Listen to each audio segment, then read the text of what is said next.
अप्सरा साधना की। एक ऐसी अप्सरा जिसके सिद्ध होने पर, जिसके जागृत होने पर या जिसको सिद्ध कर लेने पर धन को लेकर जीवन में कभी कोई समस्या होती ही नहीं। सुख, वैभव, संपन्नता सभी कुछ आपको प्राप्त होता है। आपको ही नहीं, आपकी 7 पुश्तों को ये प्राप्त हो जाता है, क्योंकि जो व्यक्ति इस अप्सरा को सिद्ध कर लेता है उसके घर में धन के रूप में स्वर्ण भंडार बनने लगता है, स्वर्ण भंडार जमा होने लगता है। ये साधना शीघ्र संपन्न तो हो जाती है, सिद्ध भी हो जाती है, परंतु जरूरत होती है एकाग्रता की, पूर्ण मन के साथ ध्यान लगा करके, थोड़ा धैर्य रख करके। धैर्य इसलिए कहा क्योंकि मंत्र सिद्ध होना, अप्सरा का प्रत्यक्ष होना दोनों अलग चीजें। मंत्र भी सिद्ध हो गया तो भी आपको लाभ मिलेगा, जब अप्सरा प्रत्यक्ष हो जाए तो फिर कहने ही क्या। इसलिए पूर्ण एकाग्रता के साथ मन चित्त को शांत रखते हुए, धैर्य धारण करते हुए इस साधना को संपन्न करें। कैसे संपन्न करेंगे, इस प्रकार संपन्न करेंगे,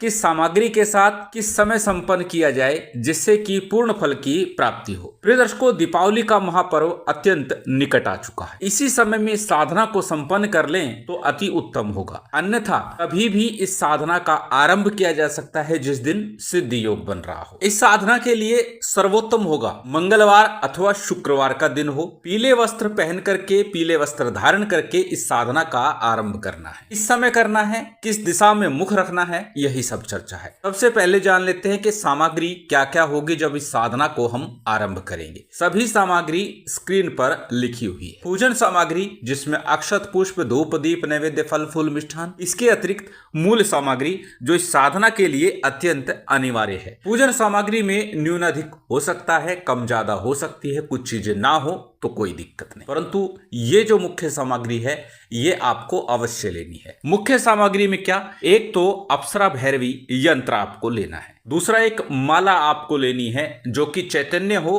प्राण प्रतिष्ठित हो, स्फटिक की माला हो, डायमंड कट में माला हो। माला और यंत्र कहां से मिलेगा उसका लिंक मैं आपको दे दूंगा, वहां से आप इसे परचेज कर सकते हैं सामान्य से मूल्य पर। इसके साथ भैरवी गुटिका, ये 3 मुख्य सामग्री अर्थात यंत्र, माला और गुटिका, ये 3 मुख्य सामग्री होगी। अन्य पूजन सामग्री सभी कुछ आपकी स्क्रीन पर लिखी हुई है। ये सभी सामग्री लेकर इस साधना का आप आरंभ कर सकते हैं। जैसे कि मैंने बताया, मंगलवार अथवा शुक्रवार की रात्रि में इस साधना को करना शेखर होगा। प्रिय दर्शकों, ये तंत्र साधना है। तंत्र के लिए सर्वोत्तम समय रात्रि का ही होता है, इसीलिए इस साधना को रात्रि में ही करना है। रात्रि में 9 बजे के बाद कभी भी इस साधना का आरंभ किया जा सकता है। रात्रि 2 बजे के मध्य कभी भी इस साधना को संपन्न कर सकते हैं, अर्थात रात्रि 10 बजे से रात्रि 2 बजे के मध्य कभी भी इस साधना को करेंगे तो आपकी साधना शीघ्र सफल होगी। अब जानते हैं किस प्रकार इस साधना का आरंभ करें, किस प्रकार इस साधना को संपन्न करें। जिस दिन भी साधना कर रहे हैं, अर्थात मंगलवार को, शुक्रवार को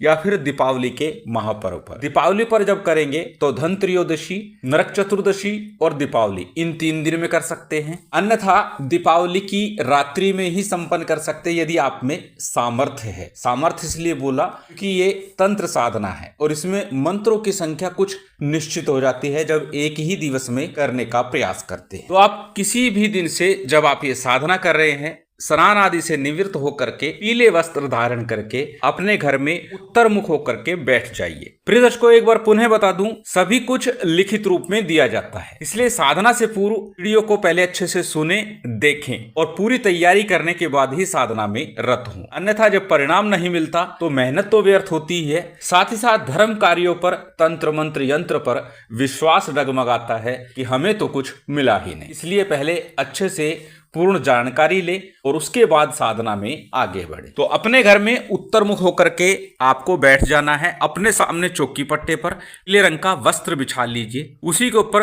भैरवी अप्सरा का चित्र स्थापित कर लीजिए। साथ ही भैरव जी का चित्र भी आपको लगा लेना है। संभव हो तो अपने गुरु का अथवा इष्ट का चित्र भी आप रख लीजिए, क्योंकि इससे हमारी साधना को बल मिलेगा। अक्षत को हल्दी से अथवा कुमकुम से रंग लीजिएगा, उसके ऊपर आपको यंत्र को स्थापित करना है। दीपक आपको लंबी बत्ती का लगाना है, तेल का दीपक लगाना है। दीपक के नीचे भी आपको अक्षत रखने हैं। सीधे चौकी पर दीपक नहीं रखना, उसके नीचे पहले अक्षत रख देना। तत्पश्चात आपको साधना आरंभ करनी है। सबसे पहले दाहिने हाथ में जल लीजिए अपने ऊपर और सामग्री के ऊपर जल छिड़क लीजिए। जल छिड़कने के बाद में दीप प्रज्वलित कर लीजिए। दीप प्रज्वलित कर लिया, तत्पश्चात दाहिने हाथ में अक्षत, पुष्प, जल इत्यादि ले लीजिए। अपना नाम, अपना गोत्र, उस दिन का तिथि वार नक्षत्र बोलिए। फिर अपनी कामना बोलिए कि स्वर्ण अक्षर भैरवी अप्सरा साधना को मैं सिद्ध करना चाहता हूँ, मेरा मनोरथ सिद्ध हो, सफल हो, पूर्ण हो। प्रत्यक्ष करना चाहते हैं, सिद्ध करना चाहते हैं, जो भी करना चाहते हैं वो आपको संकल्प में बोलना है। संकल्प हो गया। संकल्प के उपरांत संकल्प के लिए लिया गया अक्षत, पुष्प, जल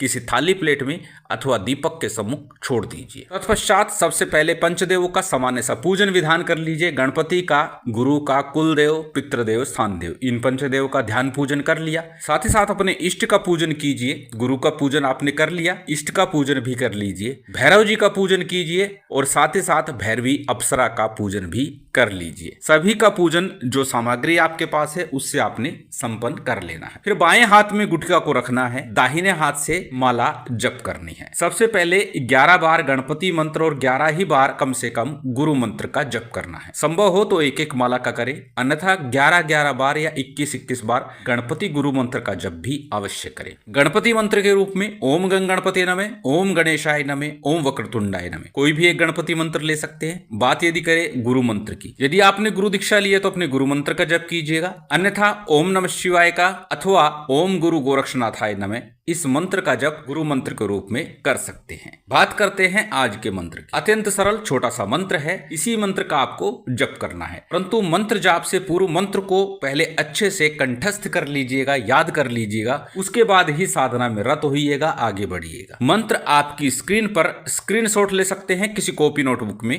नोट कर सकते हैं। मंत्र को एक बार बोल करके बता देता हूं। मंत्र इस प्रकार है। ओम शरणाकर्षण भैरवी अप्सराय मम मनवांछित कार्य सिद्ध्यर्थम ह्रीं फट। ओम स्वर्णाकर्षण भैरवी अप्सराय मम मनवांछित कार्य सिद्ध्यर्थम ह्रीं फट। ओम स्वर्णाकर्षण भैरवी अप्सराय मम मनवांछित कार्य सिद्ध्यर्थम ह्रीं फट। इसी मंत्र का आपको जप करना है। अब कितना जप करना है? प्रिय दर्शकों, यदि आप 11 माला नित्य प्रति करते हुए इस मंत्र का जप करते हैं तो 11 दिवस तक इस मंत्र का जप करना है। दीपावली धन त्रयोदशी से करते हैं तो 31 माला नित्य प्रति जप करना है। यदि दीपावली की रात्रि में ही इस मंत्र का अनुष्ठान कर रहे हैं, जप कर रहे हैं, तो फिर आपको 111 माला का जप करना है। अब आप अपने सामर्थ्य के अनुसार दिनों की संख्या, जप की संख्या निश्चित कीजिएगा, फिर इस साधना को आरंभ कीजिएगा, इस साधना को संपन्न कीजिएगा। जब आप जप करेंगे तो गुटिका को अपने बाएं हाथ में रखिएगा, माला से जप करते जाइए। जप के उपरांत माला और गुटिका यंत्र के सम्मुख रख दीजिए। दाहिने हाथ में थोड़ा जल लेकर समर्पण कीजिए। आसन के नीचे थोड़ा जल डाल करके अपने मस्तक पर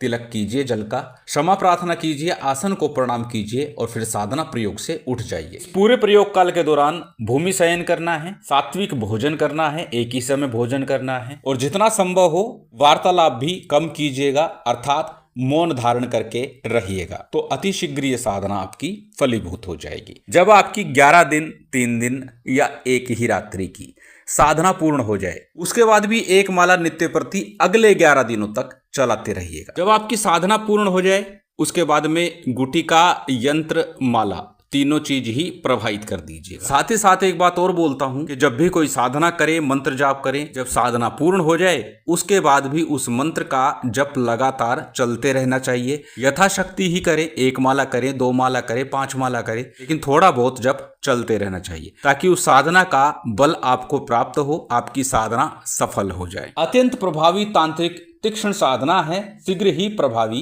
हो जाती है। शिव शक्ति की विशेष कृपा आप सभी को प्राप्त हो, यही कामना है। उम्मीद करता हूं आज की ये जानकारी, ये वीडियो आपको अच्छी लगी होगी। यदि अच्छी लगी हो तो कृपया लाइक कीजिएगा, शेयर कीजिएगा। यदि चैनल पर नए हैं तो सब्सक्राइब कर बेल आइकन बटन दबा दीजिएगा। जय माता दी, जय श्री राम।